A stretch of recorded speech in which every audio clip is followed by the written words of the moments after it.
Tata Motors का प्रदर्शन चौथी तिमाही में अच्छा रहा। जेएलआर का मार्जिन बड़ा है, जिसमें कॉस्ट कंट्रोल में रखने की कोशिश का बड़ा हाथ है। मैनेजमेंट को आगे भी प्रदर्शन बेहतर रहने का भरोसा है, लेकिन ब्रिटेन पर अमेरिकी टैरिफ को लेकर अनिश्चितता थोड़ी चिंता की बात है। जेएलआर के रेवेन्यू में साल दर साल आधार पर थोड़ा इजाफा देखने को मिला है। एबिट मार्जिन 150 बेसिस पॉइंट बढ़ा है, जिससे ये 10% से ऊपर पहुंच गया। हालांकि कंपनी के कमर्शियल व्हीकल बिजनेस का वॉल्यूम साल दर साल आधार पर 3% घटा है। तिमाही दर तिमाही आधार पर टाटा मोटर्स के सीवी बिजनेस का वॉल्यूम 10% बढ़ा है। इसमें कंस्ट्रक्शन और माइनिंग सेक्टर में बढ़ती एक्टिविटी का हाथ है। कमोडिटी की कीमतों में इजाफे से एबिटा मार्जिन कमजोर रहा। पैसेंजर व्हीकल के वॉल्यूम में 6% गिरावट आई है। साल दर साल आधार पर इलेक्ट्रिक व्हीकल के होलसेल वॉल्यूम में भी 12.9% की कमी आई है।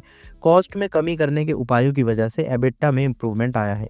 इसमें पीएलआई क्रेडिट का भी हाथ है। लोअर बेस और डिमांड में रिकवरी की वजह से तिमाही दर तिमाही आधार पर यूके रीजन में होलसेल वॉल्यूम काफी बड़ा है। चीन में कंपनी के लिए चुनौतियां बने रहने के आसार हैं, क्योंकि वहां रिटेल बिजनेस की तस्वीर अब भी ठीक नहीं है। इसका अंदाजा इस बात से लगाया जा सकता है कि 2024 में जेएलआर के आउटलेट्स में 30% की कमी आई है।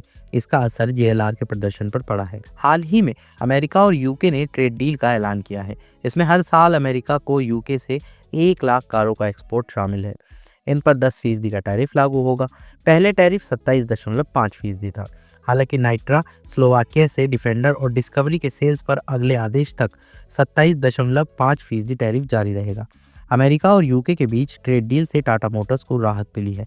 अभी कंपनी इस ट्रेड डील की डिटेल जानने की कोशिश कर रही है। इसी वजह से मैनेजमेंट ने वित्त वर्ष 2026 के लिए गाइडेंस देने से बचने की कोशिश की है। सीवी सेगमेंट के लिए आउटलुक बेहतर हो रहा है। मैनेजमेंट को अगले साल तक डिमांड स्ट्रॉन्ग हो जाने की उम्मीद है। पैसेंजर व्हीकल सेगमेंट का आउटलुक अब भी कमजोर बना हुआ है। वित्त वर्ष 2026 में इंडस्ट्री की ग्रोथ 10% से कम रहने की भी उम्मीद है। इलेक्ट्रिक व्हीकल्स यानी ईवी का सबसे बड़ा पोर्टफोलियो टाटा मोटर्स का है। इस पोर्टफोलियो में 8 से 20 लाख रुपए तक की गाड़ियां शामिल है। इसका मतलब है कि हर ग्राहक की जरूरत के हिसाब से कंपनी के पास मॉडल मौजूद हैं। सम ऑफ द पार्ट्स यानी एसओटीपी वैल्यूएशन के आधार पर टाटा मोटर्स के शेयर में 12.9% तेजी की गुंजाइश दिखती है। इसका मतलब है कि इन्वेस्टर्स लॉन्ग टर्म के लिहाज से इस स्टॉक में इन्वेस्ट कर सकते हैं। हालांकि घरेलू और अंतर्राष्ट्रीय बाजार में व्हीकल्स की कमजोर डिमांड जारी रहने का असर टाटा मोटर्स के प्रदर्शन पर पड़ सकता है। इधर कमोडिटी की बढ़ती कीमतों का असर भी मार्जिन पर पड़ सकता है।